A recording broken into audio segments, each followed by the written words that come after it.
Assalamualaikum warahmatullahi wabarakatuh. Sebelumnya, perkenalkan nama saya Rika Juwita dengan nomor NIM 2186347 dari Prodi PGSD Sukahening, STKIP Purwakarta. Video pembelajaran ini saya buat bertujuan untuk memenuhi nilai mata kuliah IPA dengan dosen pengampu Bapak Imam Ma'arif Syah MPD yang saya hormati. Oke teman-teman, apa kabar semuanya? Semoga semuanya dalam keadaan baik ya. Nah, di sini saya akan membahas materi tentang wujud benda dan sifat benda. Nah, diharapkan teman-teman dapat memahami perbedaan wujud benda di lingkungan sekitar dan memahami sifat-sifat benda berdasarkan wujudnya. Pernahkah teman-teman melihat balok mainan? Atau teman-teman pastinya pernah memindahkan air, bukan? Mengapa ya air selalu berubah bentuk ketika dipindahkan? Ketika air dimasukkan ke dalam gayung, air berbentuk seperti gayung. Namun, ketika di dalam gelas, bentuk air berubah menyesuaikan bentuk gelas.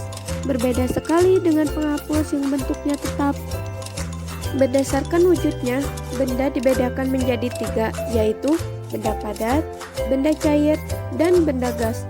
Pada dasarnya, setiap zat tersebut tersusun dari partikel-partikel yang saling berkaitan. Partikel-partikel ini ukurannya sangat kecil sehingga tidak bisa dilihat dengan mata telanjang. Nah, yang pertama ada benda padat. Sifat benda padat yang pertama yaitu bentuk dan volumenya tetap walaupun tempatnya berubah. Hal ini bisa kita lihat ketika kita memasukkan pensil ke dalam gelas, volume pensil tidak akan berubah dan bentuk pensil pun tidak akan berubah menjadi gelas. Sifat benda padat yang kedua, benda padat dapat berubah bentuk dengan cara tertentu, misalnya ditekan, dipotong, dipukul, dan lain-lain. Kayu dapat dibentuk dengan cara dipotong-potong sehingga menjadi kursi. Tanah liat dapat kita tekan-tekan yang akhirnya menjadi vas bunga. Sifat benda padat yang ketiga yaitu ada benda padat yang lunak, benda padat yang keras ringan, dan benda padat yang keras berat. Nah, contoh benda padat yang lunak ada plastisin, tanah liat, dan lain-lain. Contoh benda padat yang keras ringan ada kain, kapas, dan lain-lain. Yang terakhir, contoh benda padat yang keras berat yaitu ada kayu, besi, dan lain-lain. Sifat benda padat yang keempat dapat berubah wujud menjadi cair atau gas. Nah, teman-teman, es adalah benda padat yang dapat berubah wujud menjadi cair ketika dipanaskan atau disimpan di suhu ruangan. Kapur barus merupakan benda padat yang bisa berubah wujud menjadi gas dan lama-lama akan habis ketika didiamkan atau disimpan pada lemari pakaian. Sifat benda padat yang kelima yaitu benda padat dapat digenggam. Kita dapat menyentuh atau menggenggam benda padat secara langsung dengan tangan kita. Nah, teman-teman, berikut adalah contoh benda padat yang ada di sekitar kita. Ada meja, kursi, buku, kain, besi, plastisin, gelas, dan lain-lain. Selanjutnya, kita akan membahas tentang benda cair. Sifat benda cair yang pertama yaitu bentuknya berubah-ubah sesuai dengan tempat atau wadahnya, tetapi volumenya tetap. Hal ini dapat kita lihat ketika kita memasukkan air ke dalam wadah yang berbeda. Air akan berbentuk seperti mangkuk jika kita pindahkan ke mangkuk, dan berbentuk seperti botol jika kita pindahkan ke dalam botol. Namun, volume atau jumlah benda tidak berubah meski wadahnya bisa kita ubah-ubah. Sifat benda cair yang kedua yaitu benda cair mengalir dari tempat yang paling tinggi ke tempat yang lebih rendah. Contohnya bisa kita lihat pada aliran air atau selokan yang ada di sekitarmu yang terus mengalir menuju tempat yang letaknya lebih rendah, atau pada air terjun yang mengalir deras dan jatuh melalui tebing yang curam. Sifat benda cair yang ketiga, bentuk permukaan benda cair yang tenang selalu datar. Permukaan air pada botol yang tegak dengan permukaan air pada botol yang dimiringkan, permukaannya selalu datar. Hal ini terlihat pada wadah yang tembus pandang. Walaupun wadahnya dimiringkan, permukaan benda cair yang tenang tetap datar. Walaupun cara kamu memiringkan permukaan benda cair yang tenang dan selalu datar. Sifat benda cair yang keempat yaitu dapat melarutkan beberapa zat. Contohnya, gula pasir akan larut ketika dimasukkan ke dalam air teh sehingga rasa air teh menjadi manis. Apabila air dimasuki garam, maka akan terasa asin setelah kita mengaduknya. Air dan zat yang terlarut di dalamnya akan perlahan-lahan menghilang dan melebur menjadi rasa. Selain rasa, kita juga bisa memperhatikan melalui warna. Saat kita menambahkan zat warna ke dalam air, maka air yang semula berwarna jernih akan menjadi keruh karena lelehnya zat warna tersebut. Sifat benda cair yang kelima, zat cair dapat meresap melalui celah-celah kecil. Sebagai contohnya, air yang kita tuangkan di atas permukaan tanah yang kering, maka lama-kelamaan air tersebut akan habis. Hal ini karena di dalam tanah terdapat celah-celah yang sangat kecil yang dapat digunakan air untuk meresap, dan ini pula yang menjadikan mengapa air yang menempati satu ruang, maka tanah yang ada di sekitarnya akan ikut basah meskipun tanah tersebut tidak dialiri air secara langsung. Sifat benda cair yang keenam, benda cair mempunyai sifat kapilaritas. Kapilaritas yaitu gaya yang dimiliki oleh air untuk melawan gravitasi. Sebagai contoh nyata adalah yang terjadi di lampu minyak. Sumbu lampu minyak yang selalu terbakar karena minyak yang berada di dasar wadah terangkat ke bagian ujung sumbu karena adanya sebuah gaya. Sifat benda cair yang ketujuh yaitu benda cair menekan ke segala arah. Hal ini dapat kita amati ketika kita memasukkan air ke dalam botol yang telah diberi beberapa lubang.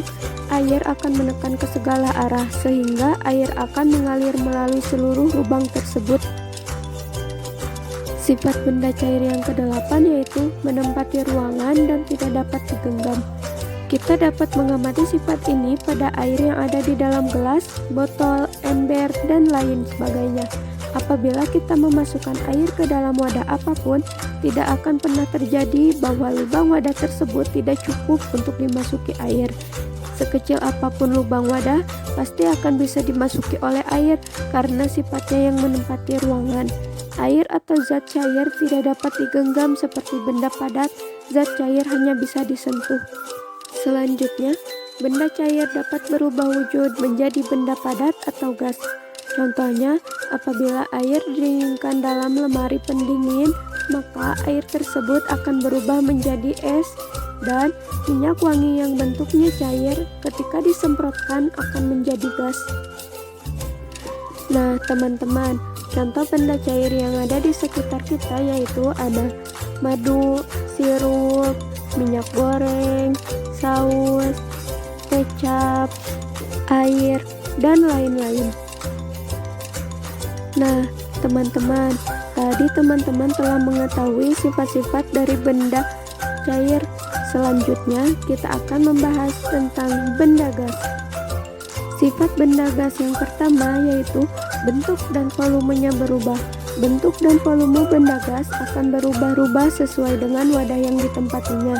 Contohnya, seorang anak meniupkan udara pada balon dengan bentuk yang berbeda, maka bentuk dan volume udara akan berubah-ubah sesuai dengan bentuk balon tersebut. Sifat benda gas yang kedua, benda gas mengisi seluruh ruangan yang ditempati. Hal ini dapat dibuktikan saat meniup balon dengan memasukkan udara ke dalamnya. Semakin kuat meniupnya, semakin banyak pula udara yang masuk ke dalam balon tersebut. Hasil balon tersebut akan mengembang. Itu menjadi bukti bahwa udara telah memenuhi seluruh ruangan yang ada di balon tersebut. Selanjutnya, benda gas ada di segala tempat. Benda gas dapat ditemukan di mana-mana, baik itu di rumah, di jalan, atau di lingkungan manapun. Ruang kosong dimanapun berada akan ditempati benda gas atau udara. Manusia juga dapat bertahan hidup karena menghirup oksigen yang merupakan salah satu benda gas. Meski wadah atau tempat yang terlihat kosong, Sebenarnya wadah tersebut tetap diisi zat gas atau udara, dan meski tak dapat dilihat dengan mata, akan tetapi udara tersebut dapat dirasakan oleh kita. Sifat benda gas yang keempat, benda gas menekan ke segala arah. Hal ini dapat kita lihat saat meniup balon. Pada saat ditiup, udara akan mengisi seluruh ruangan pada balon dan menekan ke segala arah. Jika balon terus ditiup, maka balon akan membesar dan meletus. Balon meletus karena dinding balon tidak bisa menahan tekanan udara di dalam balon. Sifat benda gas yang kelima yaitu benda gas memiliki massa dan berat. Meski kasat mata, benda gas memiliki massa atau berat. Sebagai contohnya, beban ban mobil yang sudah diisi udara akan lebih berat ketimbang ban mobil yang kempes. Sifat benda gas yang keenam, benda gas dapat berubah wujud menjadi zat cair atau zat padat. Contohnya adalah embun di pagi hari merupakan perubahan wujud dari gas menjadi cair. Sifat benda gas yang selanjutnya yaitu benda gas tidak dapat dilihat namun bisa dirasakan. Ada beberapa benda gas yang bisa kita lihat yaitu asap dan awan. Asap dan awan memiliki partikel penyusun lain seperti gas. Asap dan awan masih bisa dikategorikan atau kita bisa kelompokkan sebagai benda gas yang bisa kita lihat. Contoh benda gas yang bisa kita temui di sekitar kita ada udara, asap, awan, uap air, LPG. LPG merupakan bahan bakar berbentuk gas yang terdapat di dalam tabung.